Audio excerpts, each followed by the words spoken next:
This video is sponsored by Ground News. One of the goals of today's video is going to be trying to explain what makes a good video essay and what makes a good video essayist. And no cap, I couldn't have a better sponsor to present to that core audience of aspiring creators or learners or people just wanting to stay in the know than Ground News. I don't hide my politics on this channel. I am very much a left-wing guy, but one thing that I always try at least to stay abreast of is what people are talking about and learning about and thinking about on the opposite end of the political spectrum. The problem is the way algorithms work, I have to work extra hard to exit out of my particular political bubble to see what other people are learning and talking about from a perspective that I don't hold. And for me in particular, and definitely I think for a lot of you, that is one of the best values that Ground News has to offer. Ground News is an online news platform that is explicitly designed to allow people to sift through bias and compare news sources to get to the most potent and effective truths that are being reported in our media. It does that by collecting as much news as it can, evaluating the sources it comes from, evaluating where it's mostly seen, and giving that to you as a Ground News subscriber with as many details as possible to let you know what biases this article may have, which political affiliations are most likely to view these articles, and then giving you the articles to read yourself. This is gonna be a gold mine for people that like to do commentary on trending news from right-wing news sources. For example, Ground News has a section called Blind Spot, and that section is explicitly designed to show you news articles and stories that are happening in the world that you are unlikely to see based on your specific algorithm for news consumption. Like, look at these titles and look at what is actually being reported. For example, Christians arrested for preaching gospel in Wisconsin, video shows. But when you go click the actual article and you read the places where it's been posted, you read the real headline and you realize it's a very different story than how it was originally presented. So if you want to compare news coverage, spot media bias, and avoid algorithms, you can try Ground News today and get 30% off your subscription by clicking the link in the description. I want to say thank you to Ground News for sponsoring the video, and now back to the video. So 2 years ago, from the time this video will come out, I released a video called Bo Burnham and White Liberal Existential Dread. And he feels sorry and embarrassed for his insensitive jokes. Now, I know I'm saying that kind of with a snide tone, but that's kind of where we start getting into that liberal space. The title and thumbnail might have changed since then. I had maybe 2,000 subscribers. I had been making videos for over a year trying to figure out the whole making videos thing. And in my head, I knew I was making pretty good stuff. I knew I was pretty good at the video essay genre, whatever, but I had no clue how to get the algorithm to agree with what I felt about my content. I had one video that hit 20K in a couple of weeks, which was mostly from hate watchers. I then got a shout out from Khadijah and Bo, which helped me at least get to the point of being monetized. And I got my first AdSense check around that time of $3.73. But then I dropped the Bo Burnham video, and within a month, I went from around 2,000 subs to over 100,000 subs. And suddenly, I was considering quitting my real job to be a full-time YouTuber, which I eventually did only a few months later. I always give credit to Khadijah and Bo for giving me my first break, and that Bo Burnham video was very much a stroke of luck. I put out the right video on the right trending topic at the right cultural moment during COVID when there were probably a lot more people watching YouTube, and it blew up and then gave me an opportunity to do this professionally. That said, although there are multiple things that I did not earn in this regard and that I'm grateful to be the beneficiary of in terms of the way the whole YouTube system works, I have to give myself credit and recognize that although I got a couple of breaks in the algorithm and in the community, the fact that I sit with over 500,000 subscribers now, 2 years later, is a testament to my hard work, getting better at this craft, and treating this YouTube game like a real profession as much as I can. And for the longest, I've wanted to talk about this experience of being a professional YouTuber, specifically in the video essayist genre. For one, I love making video essays. I love watching video essays. And despite my problems with the platform, I love YouTube. But I also know what it feels like to be in that position and not be successful and languish in small channel purgatory, feeling like my content is good enough to get more views, but having no idea of how to make that happen. And I wish that there were better resources for me when I was in that position 2 years ago. And I wish that someone would have told me the things I'm about to tell you in this video when I was first starting out. That said, I want to be clear. I cannot and will not guarantee you any form of success on this platform. You cannot repeat what I've done or what any other successful person on this platform has done. I can't say with any more confidence that my position here isn't just a stroke of luck or algorithmic quirk than it is the hard work that I've put in. I genuinely do not know. But what I can do is tell you what is working for me, has worked for me, things I've told others that have kind of worked for them, and you take it from there. That's what this video is. It's gonna have 2 sections. The first section will be from the heart. It's where I'll talk about the art and philosophy of video essays and YouTube in general. And the second part will be from the head, where I get pretty cynical about the business of creating on YouTube, how that works for your ability to do this professionally, or at least a high enough level to make decent money, and explaining the algorithm, and in that, of course, why I change my thumbnails so much. Before I start, I want to give what I think is the most important piece of advice that I'll give in this video, the advice that I'll stand behind 100% no matter what. If you are watching this as an aspiring creator on YouTube and you haven't gotten started yet, the best thing for you to do is start creating things on YouTube, regardless of the preparation you've done. I seriously give you permission to click off this video and go make a thing. Just start creating. Everything that I've learned that I'm about to tell you has not been through watching these types of videos. It's been through trial and error, collaboration, and experience. And while I do think this video will be helpful on some level, it cannot replace diving into the deep end of the pool. So go and make your thing. That's the best way to get the ball rolling. Now, mind you, it will suck,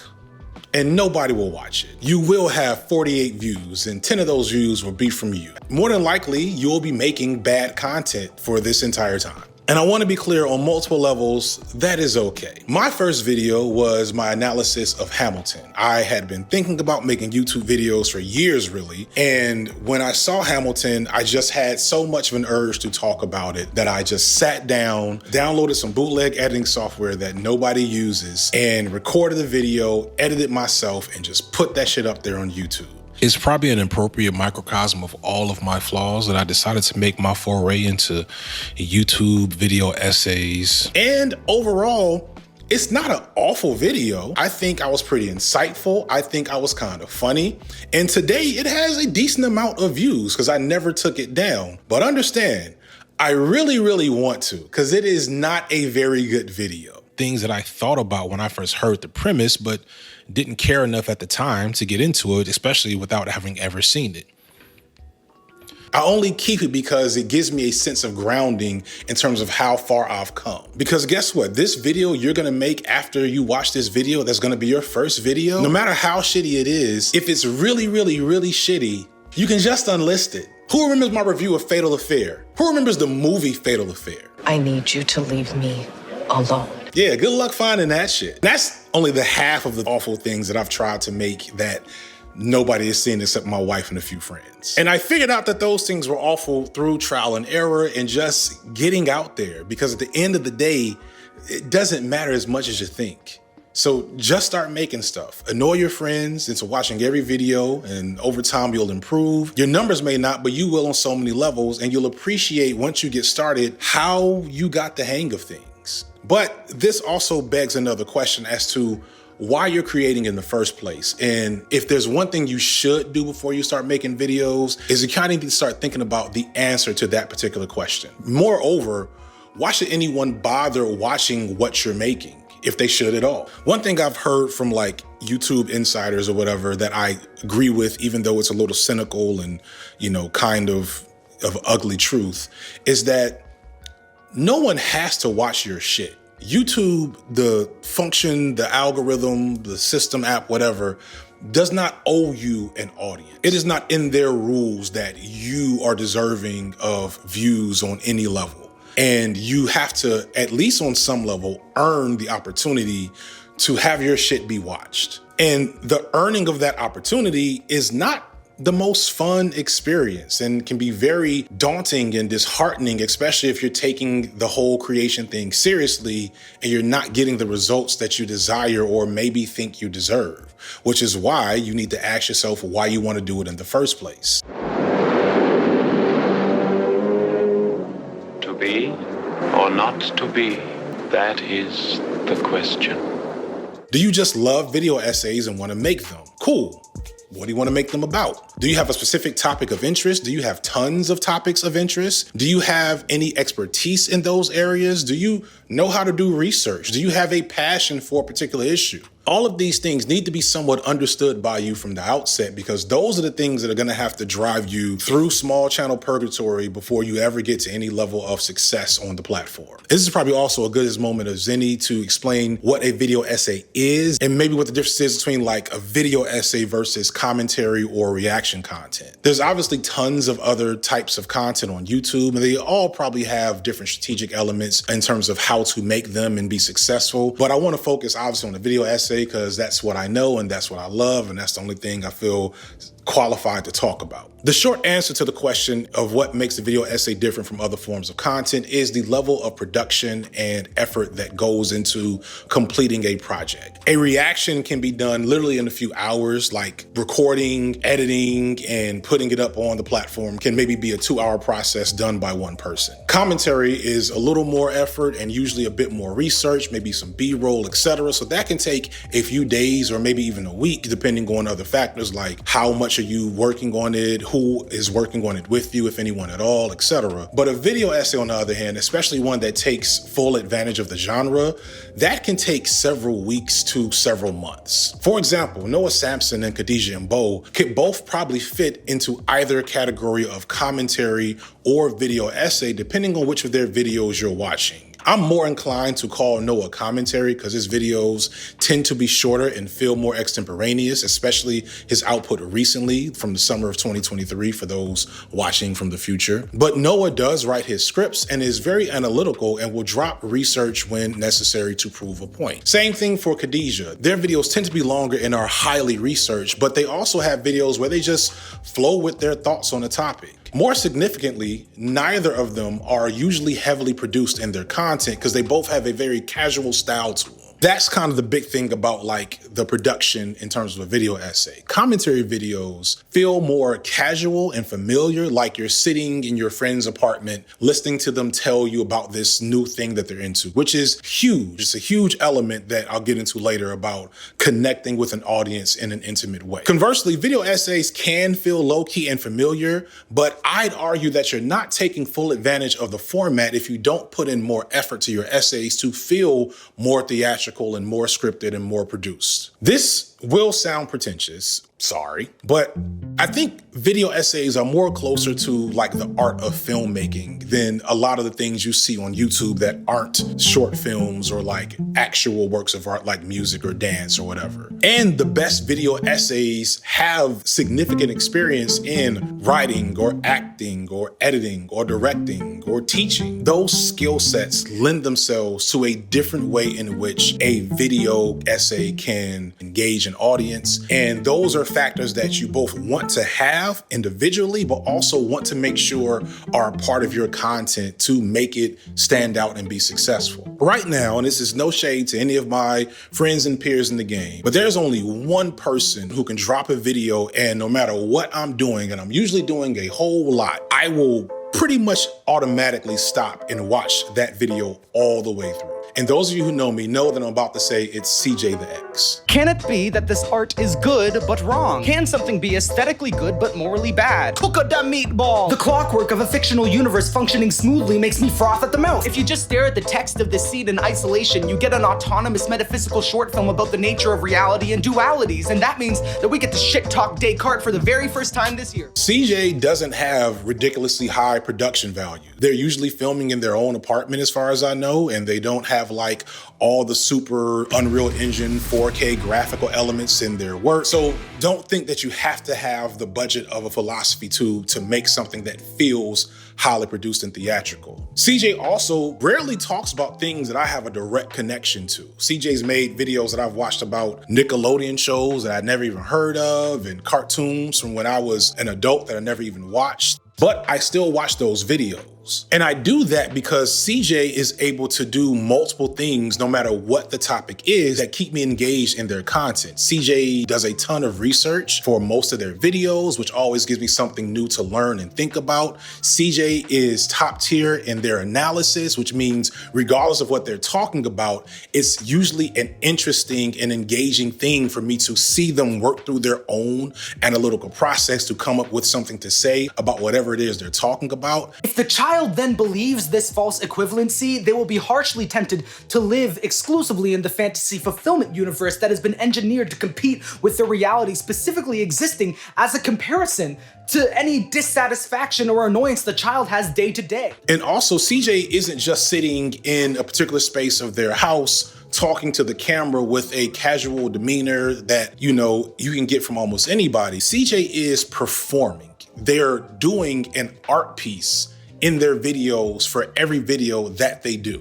When I watch CJ, I don't feel like I'm sitting down and having a conversation with a friend, and I've actually had plenty of conversations with CJ. I feel like I'm going to live theater. I feel like I'm watching film or some type of art piece, which is why I rewatch many of my favorite videos from CJ, like you might read a book multiple times, or watch a movie multiple times, or play a game multiple times. I never rewatch reactions or commentary videos, and I imagine that most people that consume that type of content don't either, because in those videos, once a story has run its course, you're kind of on to the next thing, and the content that's being made about it won't have the type of gravitas and energy to make you want to watch it again, to experience it again. And what that means to me for aspiring video essayists is that you should be thinking of a video essay more like an art piece and a little less, just a little, because we'll get to that second part later, a little less as a piece of content to be consumed.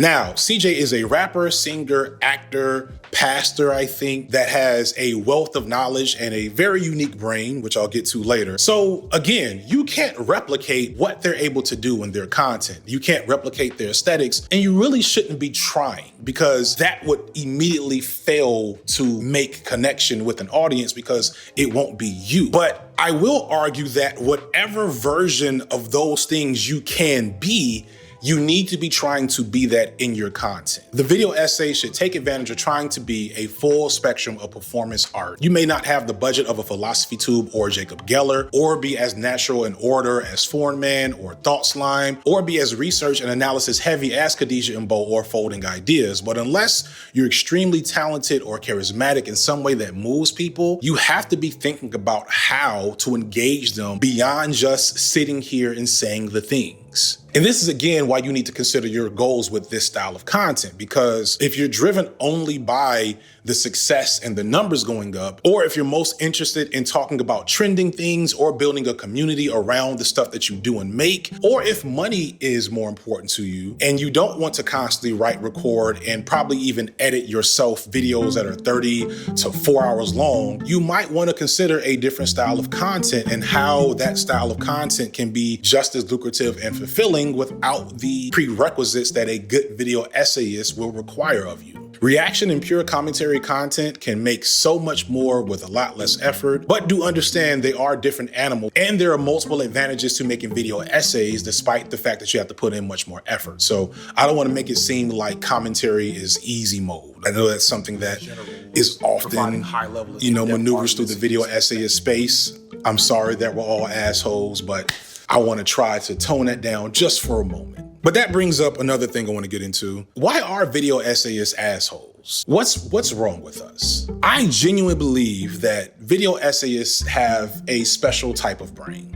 And most of our fans probably do too. They should really study us in the lab to figure out what's going on. A video essayist is probably going to be really awesome at quiet, intimate get-togethers, but no good at all at a party where music is playing and it's loud. This is whack. This is This is whack. This isn't real life, okay? This party is dumb. She's dumb. This is all dumb. If you know a video essayist, you probably love talking to them one-on-one or going to them for advice or to get their thoughts on a particular topic, or you even may like telling other people about them, but you probably don't like actually hanging out with them individually. Nobody wants to watch a movie with a video essayist, but everyone wants to know what a video essayist just finished reading. Does this make sense? Does this make sense to you? If it does,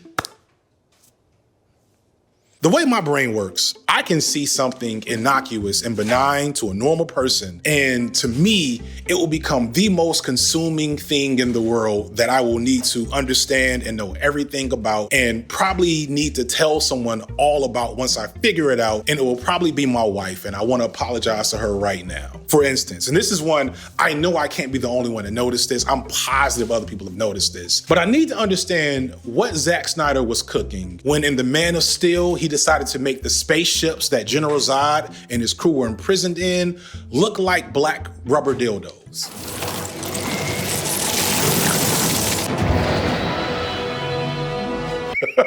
This was a real scene in a major big budget movie that came out in theaters. It's a bunch of black dicks flying into space with white men trapped inside them. Their prisons were black dicks. White man of America. Can y'all stop? Can y'all stop being weird about this, please? You keep trying to blame it on your women, but that's cap. It's y'all. Do you want me to pull out some European anthropology and ethnographies about visits to Africa where you all spend hours and pages talking about? If this constant state of galaxy brain doesn't sound familiar to you, then you probably don't like video essays and probably don't have what it takes to make them. And when they say galaxy brain, that's just a funny internet way of saying curiosity. People who enjoy learning and pondering and processing and challenging ideas and topics will probably like video essays. A good video essayist will like doing those things all the same. Most of the best video essayists are also huge fans of video essays, which, by the way, probably should be a thing. You probably can't just jump into being a video essayist if you're not watching the content you're trying to create. And you'll probably be doing that if you have what it takes to be an essayist in the first place, if that makes sense. So a commentary channel or reaction channel will probably be competing with like gaming channels, Mr. Beast. I just bought this train and it is currently barreling full speed towards that giant pit over there. And all these other types of content that, of course, like some people that watch video essays will still watch, but the video essay overall will be a real different type of content that people will just be in the mood for or enjoy with a different part of their brain or personality than they do your average, prank video. Can I see it? I just need to check it out. Dude, that's sick. What's wrong? People that like nonfiction books and magazine editorials and documentaries, educational podcasts, the people that consume those things are interested in the interesting, and they aren't drawn to cold and medium takes. They don't want to know the same thing that any old person can observe with their eyes. What they want is a hot take that isn't just hot for no reason, but is spicy because it's insightful and real research and forces them to re-examine the way they may see a topic. They want deep dives into ideas that they might have no real interest in before they click your video, but the feeling of engaging with this grand idea that you're presenting to them will keep them there to learn. A normal person sees the runtime in one of my videos and says, how the hell can you talk about insert thing here for 90 minutes on YouTube by yourself? But many of you watching already know that giddy feeling of when the timer hits that 5-digit mark, you know that's the good stuff. And there's been so many times where people discovered that they might be video essay fans through my content, where I'll get a comment saying, I can't believe I watched this whole hour-long video about insert thing here. So this means that video essays have to be insightful and educational and well-researched, and you should make your videos as if the people watching have never heard of the thing you're talking about, because many of them may not have. It's no coincidence that a lot of video essayists have some background in education or academia. I was a teacher, Folding Ideas was a teacher, Foreign Man in a Foreign Land has his master's in political science, ContraPoints is a PhD dropout like myself, and so on. Learning is a core reason why many avid video essayist consumers consume video essays. They like learning and they appreciate quality teachers, which is a role you will have to somewhat embody in an essay. They don't want your pure opinion or they'd watch, again, commentary or reaction or vlogs. They want your analysis. They want you to match all these different pieces of research to the topic you're talking about, even if it's an obscure toy from the 80s or a TV show nobody ever really watched. So this does mean you do have to do research to make sure you're attacking a topic from a lot of angles and know what the hell you're talking about. Now, there is no internal peer review board for video essays. You don't have to turn it into a committee for approval. So you can take some liberty cutting corners and not having your works cited in your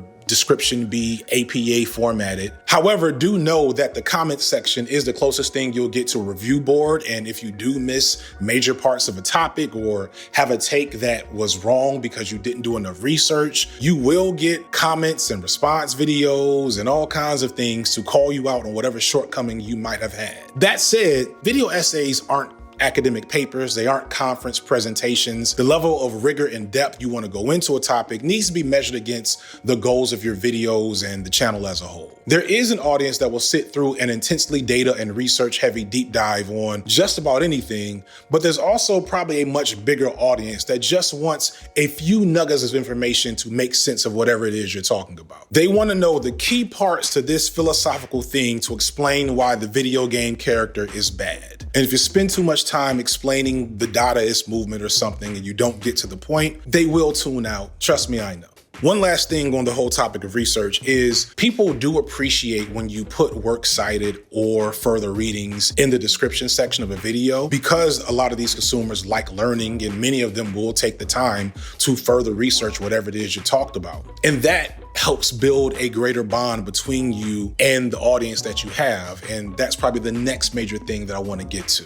Making a connection with the audience that makes them come back for you as much as what you're talking about is really important. You need to develop the draw for parasociality. A parasocial relationship is a one-sided relationship mostly used today to talk about how social media figures like myself become the object of hundreds or thousands or even millions of intimate connections with people that I don't know and I can't see as I stare into my camera on my dining room floor. Right now, I'm looking at a teleprompter, but when this video is seen by you, the viewer, you don't see the teleprompter. You don't see the equipment. You don't see my kitchen in the background. You see this, a relatively well-produced project I created for your entertainment, consumption, and edification. And if I'm good at what I do, you won't think about any of those things while you're watching. You'll just connect with me in this moment, even as I'm describing directly to you how the sausage is made. And in that connection, this interaction provides hopefully some value to you, which makes you then value the relationship that we have as creator and consumer. And you look forward to my videos and you support the channel and you trust my words and intentions in this content. In some cases, you might feel truly connected to me, even though I don't know who you are. And I can't even conceive of your existence in this moment as I read this line off the teleprompter. And I want to be clear, as odd and depersonalizing as this thing can be, it's also relatively normal for the situation. And I think this is probably more true for video essays than for other formulas of content. Every video that I make is presenting a genuine part of me. While I'm performing right now in this moment as FD Signifier, this performance is intended to build a connection and create the relationship. And while you should keep in mind that you don't actually know me, you should also recognize that you are listening to some of my deepest and most sincere thoughts as I read them off the teleprompter. You're watching something that reveals a part of who I really am, even if I think I'm crafting a careful avatar of who I want FD Signifier to be on YouTube. I think about these videos all the time, at all times of the day, when I'm asleep in my bed, when I'm playing with my children, when I'm eating dinner with my wife. Ideas for content come to me in my most intimate moments. So it makes perfect sense that a sense of connection might build because there's something connected to me through this teleprompter that you are experiencing right now as you're watching. And this is similar in all works of media. It's not as odd a phenomenon as you might think. It's only different with social media and YouTube because unlike hearing your favorite Lauryn Hill album or watching Childish Gambino or watching a show from your favorite artist or your favorite director, you can directly engage with me through the comments section or on Twitter or on Instagram. So because we can infer things from people based on what parts of themselves they put in their art, you need to be thinking about connecting with your audience. It's what makes them want to come back and spend 30 to 90 minutes with your work, even if they don't care anything about the topic you're talking about. And understand, you can do this in multiple ways during an essay. I believe people tend to respond more strongly to a face on the camera, but plenty of essayists like H Bomber Guy, Andrewism, Sean, Sisyphus 55, etc., do all of their content with predominantly or all B-roll, never showing their face. And they can make great and emotionally affecting videos with just those tools without being able to see them on camera perform their essay for you. But at the same time, people like The Leftist Cooks, Frank Laundrie, Dainty Funk, and of course, ContraPoints of Philosophy Tube put on massive productions that are not just people talking to you through B-roll, but them performing for you on camera, and it elevates the genre with visual. It makes it a much more complex experience for the viewer. However you seek to connect to your viewer, just understand you need to be seeking a connection. You need to make sure it's there, because that's the unique value that you might have on a person's day when they watch your video versus listening to it on a podcast or reading something in an article. And for me, thinking about that process and experience is one of the reasons why I still love making videos so much. One thing I find incredibly beneficial is watching my videos when they premiere live with the community that I've built here on YouTube. It's incredibly fulfilling to see in real time consuming my work in the moment. I think about that experience when I'm making my videos. When I write and I edit, I say to myself, ooh, I want to see how people react at this moment when I say this, or at this moment when this song comes on, or at this moment when this element of the video becomes apparent. I wonder if the comments are going to react the way I imagined them or the way I wanted them. And I also learn sometimes when a joke or an idea that I thought was great doesn't land. I think to myself, am I going to get roasted by Othelius Maximus for parts of this video? Is he going to talk about a person I'm never going to talk about on camera? But at the same time, and here's where we start getting to the second section, I think premiering videos was really useful for my channel when it was a little smaller. And at my size now, I'm starting to wonder if it's holding my channel back for every video, and if I may need to sacrifice this really awesome part of creating that I love so much for optimizing channel growth through the algorithm.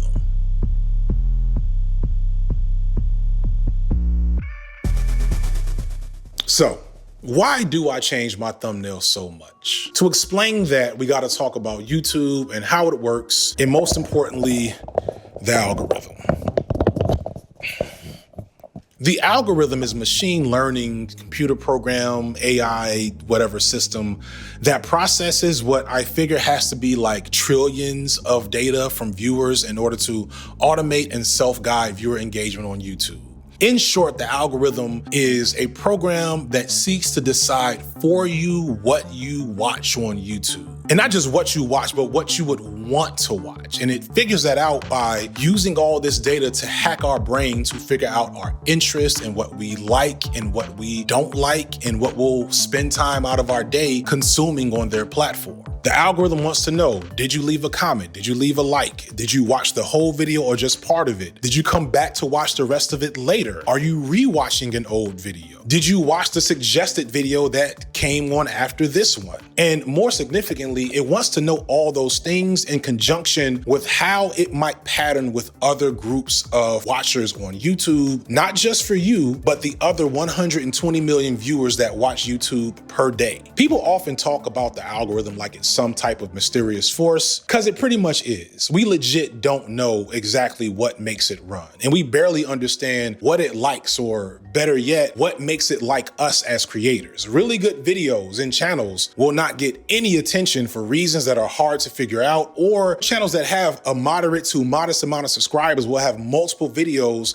that reach far beyond their subscriber count. Or the opposite can happen. Channels with hundreds of thousands of subscribers will only have videos with maybe 50,000 views. Sometimes creators will not post for months and it feels like their channel never recovers, or they're not post for months and the video that they come back to post has 10 times as many subscribers as they've ever had. We don't understand the algorithm, even though there are countless videos by unsuccessful YouTubers telling you that they've cracked the algorithm when obviously they have not. And understand, I haven't either. I can't teach you how to crack the algorithm, but I can at least tell you what I think I've learned and what has worked for me. So the first thing I do think is 100% fact. This is a hill I will die on. The algorithm really only has one primary goal, and that is to get people to spend more time watching YouTube. It wants people to open the app and stay there for as long as possible and watch videos that show ads, which they collect money on, which pays their bills, which pays me. And everything it does,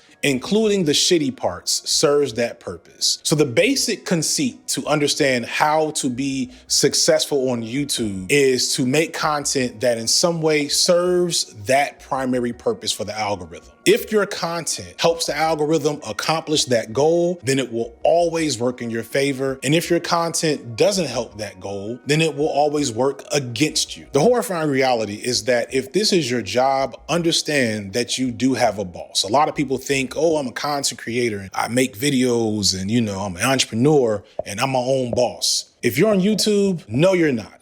Your boss is the algorithm. You work for the algorithm. Your review every year is through the algorithm. Your write-ups and professional development plans come from the algorithm. And everything in that, your art, your politics, your fandom, your curiosity, all of that has to be filtered through what the algorithm wants or doesn't want if you think you want to be successful on this platform. Now, this doesn't mean that you can't do projects that aren't algorithm pleasing. Of course you can. I don't know if this video is going to do all that well, to be honest. But you can't do them all the time or your channel will suffer. I kind of see the algorithm like a credit score, where if you have good credit, then you can splurge a little bit and do things that are out of the ordinary because the algorithm will treat you right regardless, as long as you get back to doing what you're supposed to do.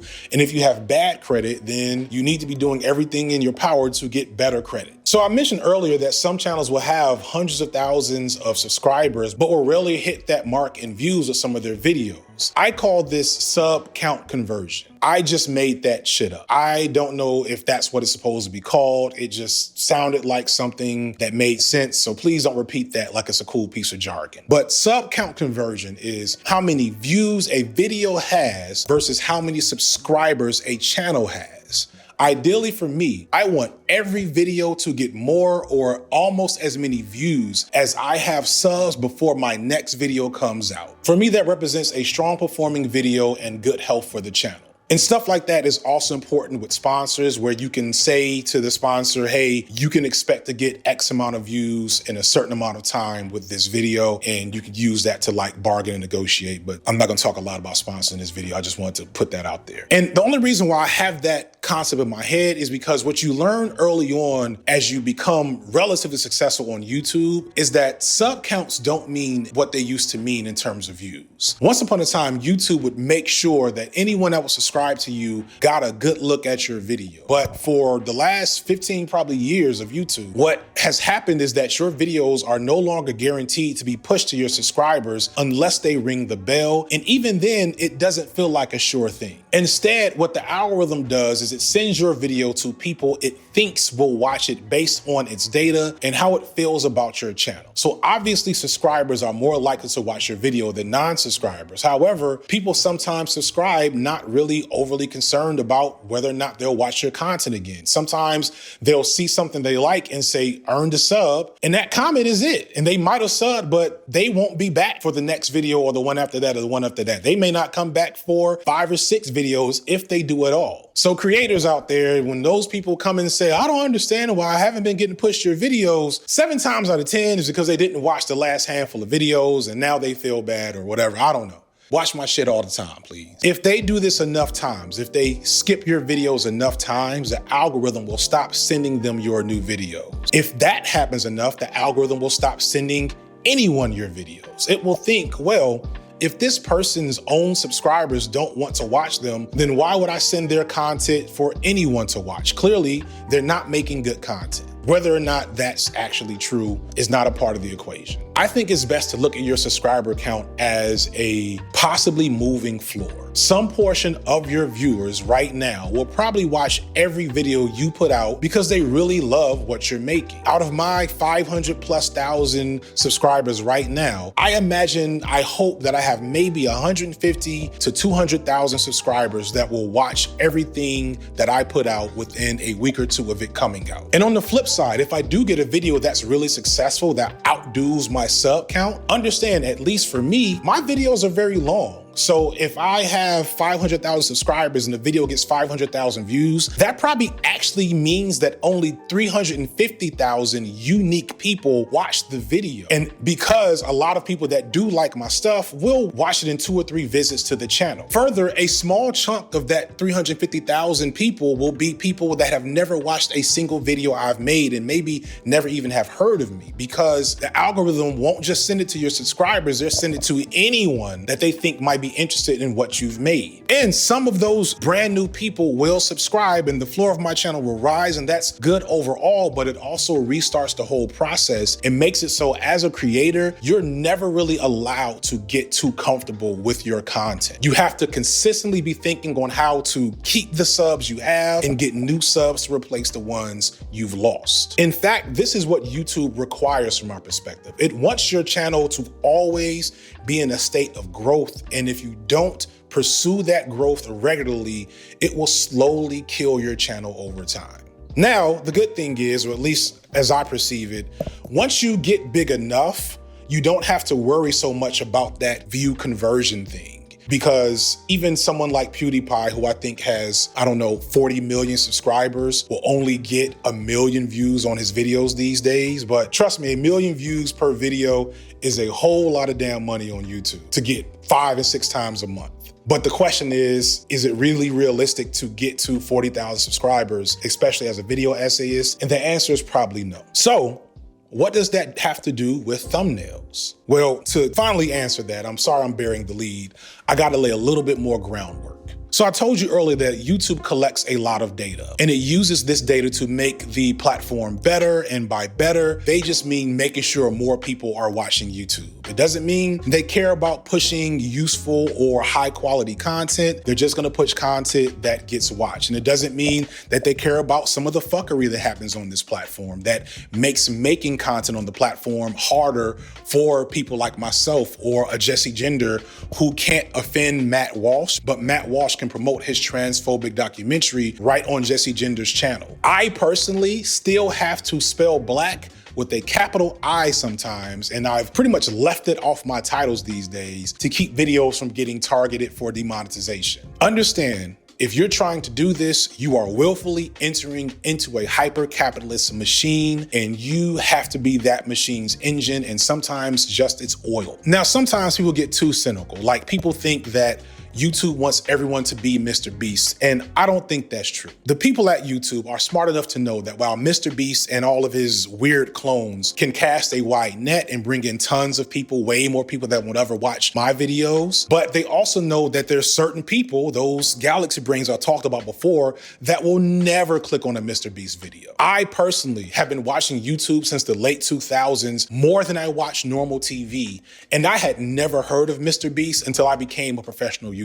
And then there lies some advantage with the video essay, because I think the video essay is really usefully aligned to some niche goals of the algorithm to gather and capture the non-12-year-olds who want to learn about new things and who have the patience and, attention span to hear you talk about a granular topic for long periods of time. And the algorithm knows this. The people at YouTube know this, and they want us to know this, which is why they give us a lot of data to be able to target the population that we're meant to collect for the algorithm. Remember, they're hacking our brains to figure out exactly what gets us to click a video and watch the content. So YouTube gives us a lot of data to give us some insight on how to make content that grows our channel. And it's in these data that we start making a sense of what actually happens when you change a thumbnail. So let's go into my data a little bit here. So there's millions of things in here, like a whole bunch of data that I can only barely make sense of. And the good thing is I don't have to make sense of a lot of it. The only things I really want to talk about are obviously views, click-through rate, watch time, and impressions. These are probably the 4 most important elements to the life cycle of a video and your channel as a whole. So you make your video and your thumbnail and your title. It goes up live, and the first thing that happens is it gets impressions. What that means is that it will enter the viewing menu for prospective viewers. When you scroll through the YouTube app or online or on your Xbox or whatever, YouTube tracks how many times someone should have seen the title and thumbnail of your video and whether or not they decide to click on the video. This is called the click-through rate, which I'll get to in a second. A video will get thousands to hundreds of thousands of impressions over the course of the first few hours that a video goes live. The amount of impressions depends on the size and health of your channel and how well a video or your channel is performing as a whole, aka your channel's credit score, as I said earlier. It will usually start from the highest number possible and lower over time, or if a video is doing really well and outdoing its metrics or whatever, the algorithm will raise the amount of impressions and give it a chance to get a lot more views, because higher impressions equals higher views. Now consider, my channel only has 500,000 subscribers. So that means it's sending my newest video to probably 200,000-300,000 of my actual subscribers, and then 800,000 random people that have never watched my content before, with the hopes that maybe a fraction of that amount will click the video and watch it. Remember that for later.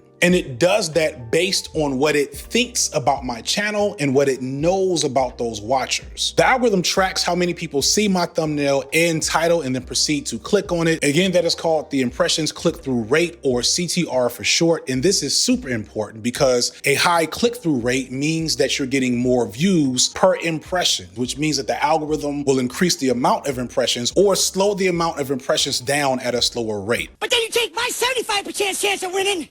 If we used to go one-on-one and then add 66 and 2/3%, I got 141 and 2/3 chance of winning at sacrifice. And the slower that slowdown process is, the more views I'm getting because the video's being successful. Once a video is actually clicked, if they watch more than like 6 seconds of the video, it counts as a view. But if you have an hour-long video, you really want to make sure they're watching more like 20 to 30 minutes of that video, depending on the length of the video. And this is called watch time. Again, this is why I say the algorithm cares mostly about people watching YouTube. So longer videos, if they're engaging, do very well on YouTube because YouTube has more opportunity to keep them there watching. So if a video has good watch time and a good click-through rate, it will get more impressions, which translates to more views, at least in theory, because I know there's plenty of you watching right now that know your metrics look good, but the impressions aren't going up.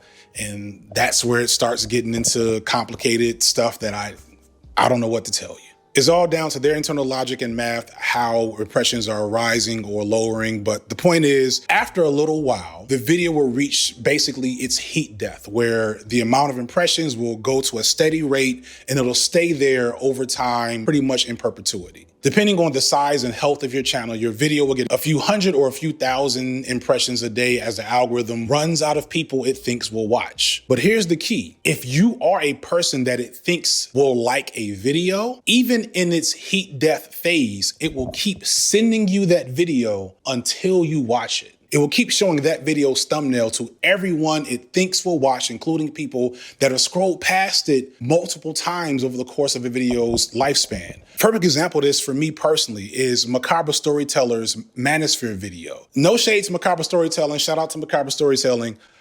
I didn't like this thumbnail. I didn't get it, and it was long, so I was like, I ain't watching that. I don't care. And I scrolled past this thumbnail like for probably a year, just like, just did not watch this shit until I had to make my own Manosphere video, and someone said, oh, you should really watch that video in preparation for making the video. And then I watched the video and I'm like, oh shit, this is a really good, insightful video. And now I watch Macabre Storytelling. That's how it works. That's how YouTube, like, it's fucking scary, but they got us. They got my ass. And guess what Macabre Storytelling maybe could have did to get me to watch that video a little sooner?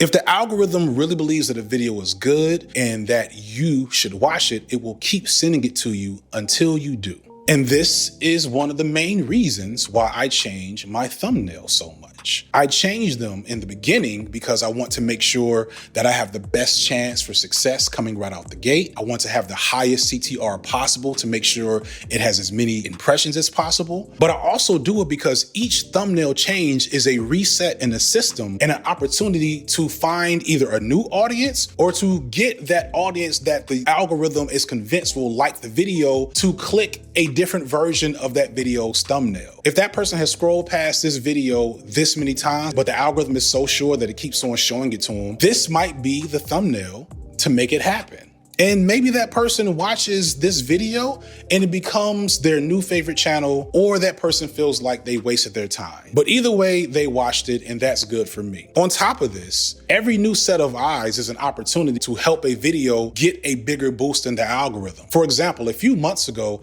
I worked really hard and was really excited about my video about cannabis. And I was nervous because cannabis is an obscure rapper from the 90s who nobody ever talks about. So I was really testing my video essayist like skills with this one. And right out the gate, that shit bombed. My cannabis video was the first 10 out of 10 video that I've ever had, really. A 10 out of 10, by the way, like every time you come up with a video, YouTube gives you a list of your last 10 videos and it tells you how well this video is performing based on your last 10. So especially for a video essayist who may only be coming out with one video a month, a 10 out of 10 low-key calls for alarm. And so when I saw that shit, I was like, oh, we're gonna have to change up this thumbnail immediately. And literally within an hour, it had a new thumbnail. And that new thumbnail, which was very clickbaity, because I put Eminem on the cover, took it from a 10 out of 10 to a respectable 6 out of 10. And that would have been fine. But me being the professional and perfectionist I am said, you know what? I'm gonna keep thinking about different ways to tweak this. And a few days later, I changed it from a very clickbaity thumbnail to this. The fuck was I cooking with this? But guess what? It worked. And it went from being a 6 out of 10 to a 3 out of 10. And for me, that's really, really good, especially when you consider that it's a video about a rapper that most people have never heard of. Sometimes when I have a really successful video going viral, like for instance, recently, my Black Conservatives video, I will go back and change a bunch of thumbnails because I know when the algorithm is finding new people to watch my stuff, it's gonna start feeding them more of my videos. And I wanna make sure I have the best possible thumbnails out there for the population that is being brought to the video. So I changed thumbnails for my Black Boyhood video. I changed my Black Man and Sex video back to its original thumbnail. I changed my Black Sports thumbnail. And all of those videos got boosts. And really, if I was more on my grind, I would have changed a bunch more thumbnails to make sure I took full advantage of that moment of having a viral video. And I do all of this to make this fucking robot like me. I want the robot to be a fan of FD Signifier. This is the only thing I can really control in the equation. I can make the best videos in the world. My Obama videos, especially the first one, because the second one, the focus is fucked up and I had low energy. I'll give you that. But like my first Obama video, that shit is dope. My drama video is maybe the best overall video I've ever made. My Nicki Minaj video, and especially my Baby Boy video. These are all videos that I think are really good that have never really gotten to the appropriate level of success that they deserve in my eyes because motherfuckers didn't click the shits. It is what it is. And every once in a while, I'm gonna change up them thumbnails to see if I can get the type of energy for those videos that I want them to have always had. And at this point, it's not even any money in it. It's just helping those videos get out there. This is just a part of what this job requires. And I'm very much not the only one doing this. I talk to enough YouTubers to know that YouTubers change their thumbnails and titles on old videos all the time. We do it so much that YouTube is actually preparing a function on the back end of the YouTube Creator Studio that will let you upload multiple thumbnails for a video so that we can focus test them in the population to figure out which one's the most useful thumbnail. This is a part of the game. Now, this practice is not a requirement. CJ the X, my favorite, pretty much never changes their thumbnails. ContraPoints barely even has thumbnails. ContraPoints just basically takes a picture and gives face and says, all right, you know what time it is. New ContraPoints video. Watch my shit. Boom, 5 million views in a week. It is what it is, y'all. But, you know, of course, all love to ContraPoints. I'm not trying to throw shade at ContraPoints. Just saying, everybody ain't got it like that. This is not a proud practice I engage in, but again, it's part of my job. And I think it's a big reason as to why I've been as successful as I've been without chasing algorithm trending topics, while still in many of my videos talking about pretty radical and unpopular things that normally wouldn't get a large audience on YouTube, let alone anywhere else in social media. Is because I'm doing everything in my power to make this robot like me. Is basically the YouTube equivalent of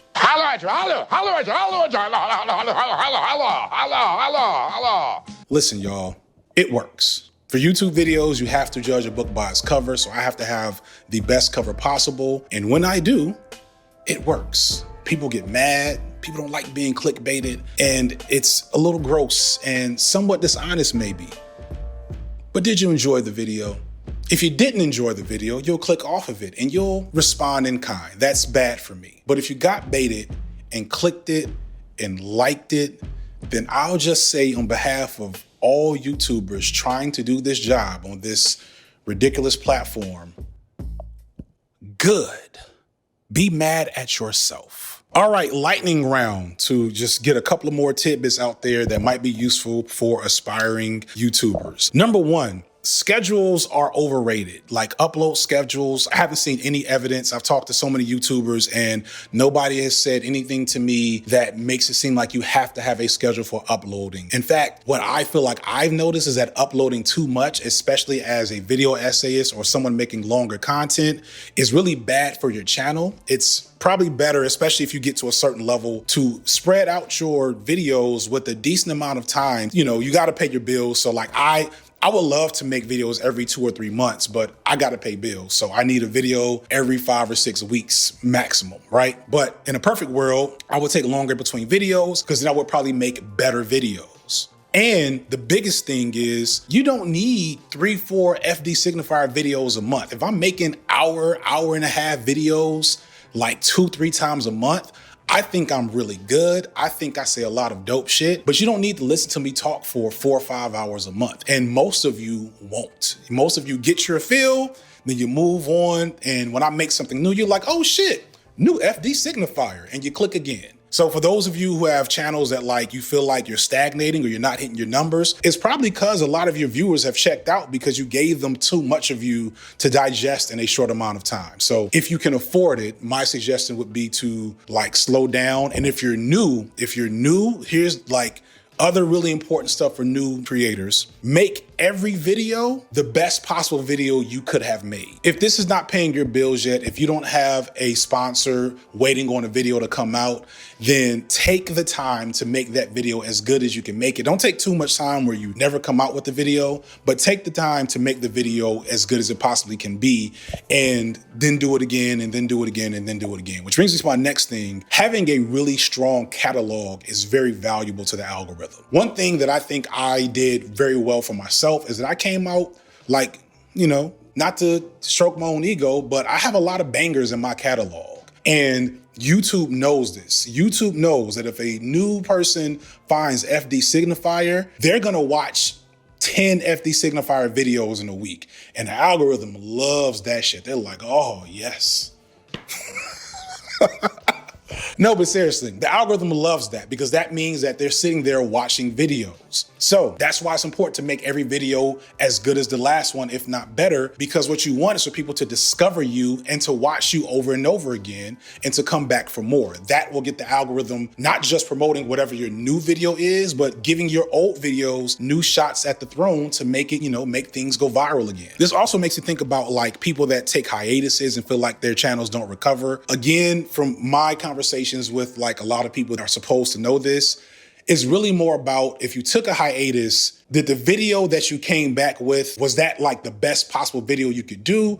Or was it something that you just kind of put together to make sure you got back out there? Because you've seen, you know, again, these are bigger creators, but, you know, it's the only evidence I have. You see people like ContraPoints or H-Bomber Guy, or even myself for a very short time, like not do anything for a long period of time and then come back with a really good video.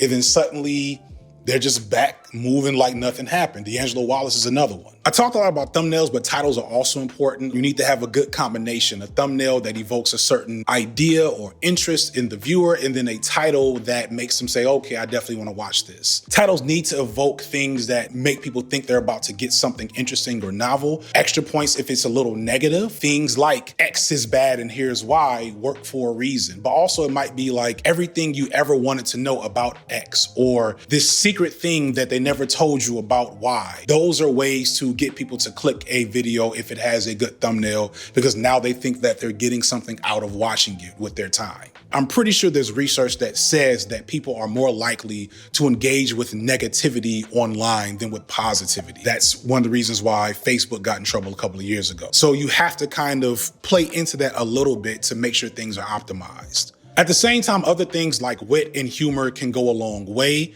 So you don't have to be a complete shill and mercenary for the algorithm, but you do have to balance out what are my goals versus what am I comfortable doing. Also considering who you're marketing a video to. So one video that I'm really proud of, but I'm really frustrated by, I think I mentioned earlier, is my Nicki Minaj video. I really like that video. That was a fun video to make, and I think it's one of my best overall videos. Unfortunately, it's an hour and like 20 minutes long, and I didn't think about the fact that a lot of Nicki Minaj's fans are younger and aren't gonna sit down and watch me talk about Nicki Minaj for an hour and 20 minutes. Some of them have. The video didn't do really bad, but it didn't capture the barbs like that. And because of that, it's never fully converted, and it probably never will, because I really didn't make a video with them in mind. Conversely, when I got to the Lauryn Hill video, knowing that I was making a video that will have a lot more like mainstream appeal, I said, okay, I can't make this video 90 minutes long, and I got it all the way down to about 50 minutes. And when I look at the data for that video, I see that my regular viewers watched it pretty well, but a whole lot of people that have never watched my channel and have never came back still enjoyed and watched that video, which is still good for me. The last thing I want to talk about is that collaboration and cross-promotion is key. You need to keep introducing yourself to new audiences as much as possible and hoping that you grab a handful of people whenever you pop up. And you need to be open to introducing new audiences to yourself. That's one of the reasons why I like to collaborate so much, because I want people that haven't had access to my audience to be seen, and I want to make sure I'm seen by other people's audiences that maybe haven't seen me yet. And that also trains the algorithm. There's a reason why Cornbread Tube is a thing. It's because we work with each other. And at this point, the algorithm understands that we have built our own little pocket of, viewership in this space, where if you are watching an FD Signifier video, you're probably going to be suggested a Think Peace Tribe video, or a Foreign Man in a Foreign Land video, or a T Noir video. You're probably going to catch some of us because the algorithm knows that, hey, this is a space where people are collecting. You can do that yourself with your content, because that's happened multiple times before. It's no surprise that Corey Kenshin, Jacksepticeye, and Markiplier, and PewDiePie all got big around the same time. So keep collaborating with other people to hopefully build your own pocket. And with that in mind, we're gonna end the video with a little bit of collaboration, because I've talked for God knows how long, hopefully this will be a shorter video, about all this shit, but this is just the way I see it and the way I think. And I wanted to end the video with more advice from other essayists, big and small, for them to talk about what they've learned about making content. I'm sure people will say that you have to differentiate yourself or find your niche or unique style, but I say that when you're first starting out, pay attention to what your favorite creators do that works or that you like, and then try to imitate that. They act as a good starting template which you can customize or put your own spin on later. But when I started my channel, I noticed that, for example, other video essayists usually organize their videos under different title screens, so I did that as well. Now, not everyone does this. CJ the X, for example, doesn't, and it works great for them. But I found that this method of organization was most intuitive to me. Don't always be compelled to make videos about the trending topic of the week. You might think that these will get you the most views, and that's what I tried to do in the beginning as well. I was searching for TikTok trends or celebrity drama to comment on, but those weren't what caused my channel to grow. I think it's probably because those trending topics become oversaturated with content, so you don't stand out. And interest in them dies quickly because trends die quickly, and so you lack longevity. And they can also just feel less genuine than videos on something that you're truly passionate about. Personally, I'm always open to being wrong. And I think that my audience really values that humility when I'm okay with being proven wrong or being, someone has a better way of putting things, a more sensitive way of putting things, and I'm called out for it. So yeah, the audience will definitely value that humility, but at the same time, you gotta stand for something. You gotta stand 10 toes for something. Like you have to have your thing or things that is like, listen, I'm gonna go for this every single time. For me, it's that if there's one group that I am always going to extend my first line of compassion, defense, protection, love, and care for, it's Black women. That's my, go to war about it, period. And that's what I stand for and what I'll always stand for. And my audience really appreciates that. And that also goes back into the whole authentic voice thing. Like, people know that when it comes, if it's about Black women, I am somewhere around the corner. How to make a good video essay for YouTube. The answer to that is quite simply to find the story. This is why documentaries are so popular. Documentaries are basically bigger budget video essays, or more accurately, video essays are smaller budget documentaries. At least the good ones are. And good documentaries, as well as good video essays, always focus on the story, maybe even more than the facts. It's just how human brains are wired. We just love stories and narratives about human beings. We like to see a protagonist encounter an obstacle and overcome it, or not overcome it, as long as the story was good. I'm not saying you need to create some fictional hero every time you make a video essay, but it's worth it to try and figure out, like, what is the story here? What is the setup? What is the problem, the conflict, and how is that conflict going to be resolved? And who is going to be changed when that conflict is resolved? Like, you or I, the creators, could be and often are the protagonist of the story, but not always. A lot of my own video essays are basically me learning about a topic and explaining, like, how it changed me. Have fun. That's really hard. And easier to say than to do. But at least for me, it's so important. I'd rather do a video essay that is fun, because it can be hard on your mental health. If you're watching this, most likely you are thinking about making videos that may be very personal, that may be very political, that affect people you love and and yourself, and people that you don't know. That doesn't always necessarily make for an easy research process, an easy writing process, an easy recording process. I've had to write pretty devastating sentences and then say them at least 3 times into a microphone, probably more. That's why I think having fun is very important, and also taking care of yourself, whatever that looks like. If that looks like, making a silly video after making a serious one, I think that's a great way. If it means taking a break after making a video. Audio quality is important. It does not need to be flawless. It doesn't need to be noiseless, but invest in a microphone or something. Invest in a good lapel mic, or get an AT2020 USB. Shure SM7B, sure. Or a Rode Video Mic Pro and put it right above your video. But audio is super important. Audio, in terms of like filmmaking, audio is half of the process, right? If not more sometimes. So, very neglected part of video making and sort of content creation. But yeah, focus on audio. There are great resources for enhancing audio if your take was messed up. Adobe's like podcast, what is it called? Their like podcast AI enhancement thing. I've used that for some of my audio when it gets sort of like messed up because there was a weird frequency. So yeah. I recommend talking about things that you're passionate about, that you enjoy. Not saying that you gotta be like overtly positive and like toxic positivity or anything like that. But I do recommend being understanding, like giving grace to crews and like empathy.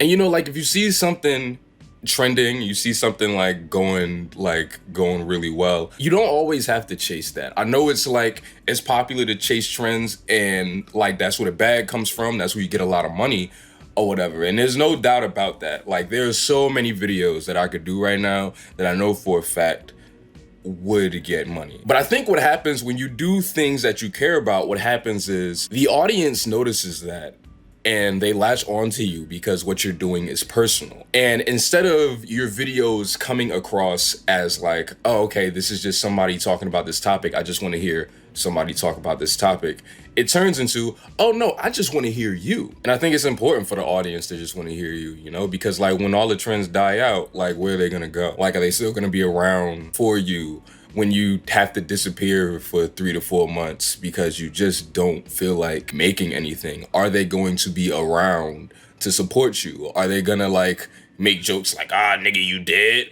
Or are they gonna be like, are you okay? Make your process as fun as possible. Determine what the least fun part of the video making process is and figure out a way to have somebody else do it. Maybe you don't enjoy Photoshop and you don't want to make the thumbnails, or maybe you don't like doing that first round of edits on raw footage. If there is a single part of the video making process that you absolutely hate, when it comes up, you're going to procrastinate, you're going to dread doing it, you're not looking forward to making this video anymore, and then there's a very good chance it does not get finished. We want to make making videos as easy as possible, and that means taking the part you hate doing the most and getting rid of it, offloading it to someone else. And yeah, it might cost a little bit of money, but take it from me, getting a video finished without having to do the part of the process that you like the least makes so much difference, and it makes doing this so much more fun. I was dropping my videos in random subreddits, which is actually how I met Unc. I was putting all the top ranking SEO data in my videos inside the descriptions. I was doing everything to get more eyes. And it was until I got one piece of advice, I changed all of it. The algorithm is the audience, which means that all of the tricks that we use to game the algorithm is futile. There's no SEO, no upload date, no shortcuts. As conservative as this could come, it's simply hard work. Approach the content from the consumer standpoint rather than a computer. Your titles, thumbnails, would you click on your video? More importantly, would the person you're trying to reach click on your video? And after they click, how long they staying on it? What else is competing for their attention? These are the questions that came with changing my approach, and once I did that, I began to grow exponentially. Follow your voice. It is very easy, especially on YouTube, but even in our world today, in like full of like algorithms and trying to get ahead of the next thing, to try to trace a trend or try to fit into a mold that already exists, whether it be on YouTube or other style of content. But the thing that I've always found, worked for me better and has always been a good thing to follow, is what your specific voice can say. And part of making things is figuring out what your voice is, figuring out what it is that you have to say, see what is special to you about what you make and what people react to in what you make. For me, I try to be vulnerable, try to be hopeful, try to, talk about darker things, but always bring it back to a way to like look at it in a brighter way. That's sort of like something that I try to do, and that's something that I always try to like hone in on with my writing, but I have to figure that out through writing, through making, through creating. So yeah, that's pretty much it, y'all. I hope you got something out this video. I don't know how this video will do, but I hope for the core audience I had in mind that wants to do this, that it was useful on some level. I've been trying to make this video for years at this point, and it always comes out wrong, but this is it. This is gonna be the one. That said, everybody else, please remember to like, share, and subscribe. Please remember to click the bell and all the other shit they tell us to do that I barely do. I'm gonna be real. I barely ever say like, share, and subscribe, but maybe if I did, my Patreon numbers would keep going up. Them shit stagnated. It is what it is. But I do want people to join my Patreon, because joining my Patreon helps me up production costs. It helps me pay for better production and pay for better support in making this content. Please remember to support the sponsor, and also check out the merch if you want some. And yeah, I think that's about it. I appreciate everybody for watching. Peace. Step 1, be me. Step 2, stop not being me. Video Video essays are easy if you don't care whether or not they're good. Always construct a video that functions whether or not the audience has seen the media that you are speaking about, because lots of people haven't seen the media that you're speaking about and they don't care. They're going to put on your video because spoilers be damned, I need something on while I'm doing the dishes. Honor these lost souls. Don't lose that market because you can't be arsed to summarize a movie, but make it very concise and, if possible, not boring. Is Oppenheimer a movie about the man who made the bomb, or a leftist getting slut-shamed just because she started the apocalypse? Don't waste space. Our collective attention spans have been fractured to smithereens by TikTok. Take advantage of that. If you don't sin, Jesus died for nothing. If any part of your YouTube video bores you, kiss it in the editing booth until it becomes interesting. Conversely, if one part of your video is the best part, that's a high watermark problem. You need to raise the quality of the rest of the video until it's more debatable and subjective which part of your video is the best part. When you edit in copyrighted clips from movies and TV shows, never, ever play more than 5 seconds unaltered. That doesn't mean don't play clips, that means don't play unaltered clips. Alter them. Cut out all of the silence. Cut up your reference footage like you cut up your jump cut commentary in betwixt. Edit the dialogue out of order to get your point across clearer and faster. Mangle your sources. You're making a YouTube video, not presenting a case in civil court. This makes your video more interesting, prevents you from getting picked up by automatic copyright detection, and actually makes your case stronger for if you have to appeal a real copyright claim. Feek talked about his thumbnail debauchery. I would never. Catch me dead, but I am quite aware that my refusal to look at or comprehend or understand what analytics mean has cost me growth. It's just that I don't care about growth. I'm willing to burn the salt to the ground. Unsubscribe if you want. I don't trade on sympathy. I trade on your innate desire to slow down when you drive past a car crash. Given I don't have a family to feed, rest in Pizza Nova, Feek the Sigma father. Sometimes it's wise to vertically deepen your relationship with your existing audience rather than to laterally widen it to a new audience. And growth is not an inherent good. Some new audiences are not worth acquiring. Trust me, when I want growth, I'll get it. My mission in life is to have everything simultaneously without sacrificing anything. The biggest, most important thing that I would tell anybody that is a YouTuber or desires to be a YouTuber is that YouTube is not... it's not a genre. YouTube is a delivery medium, not a genre or a craft. YouTube is the company that pays you. It's the infrastructure through which you deliver your product.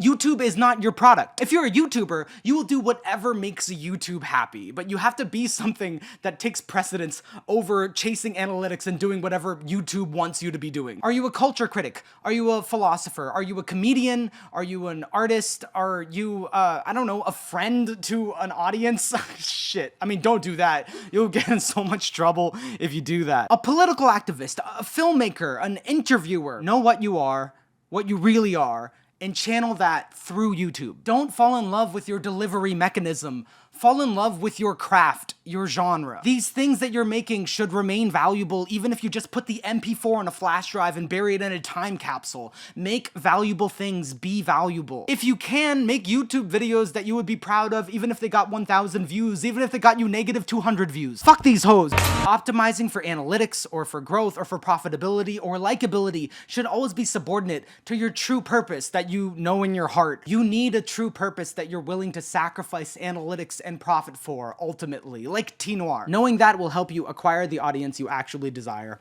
It will motivate you to actually make things that you care about and you think are valuable and other people think are valuable, and you will not burn out as fast as if you get chained into some strange pattern, some strange Pavlovian fucking, they put the breadcrumbs out for you. Look, oh my god, this is the 1 out of 1 most popular thing you made out of the last 10 things you made. What a ridiculous metric! You don't just want numbers, you want the right numbers. You don't just want an audience, you want the right audience. You don't want to just reach people. You want to reach the people that sincerely value the thing that you value, the thing that you're good at, the thing that you're passionate about. And a high number is not, it's just not more important than that. So don't do YouTube. And you should, if you see a dog, kick it. It's shocking how many people enter this industry without thinking about things before they do them. And that's all. Shout goes out to the, Feek.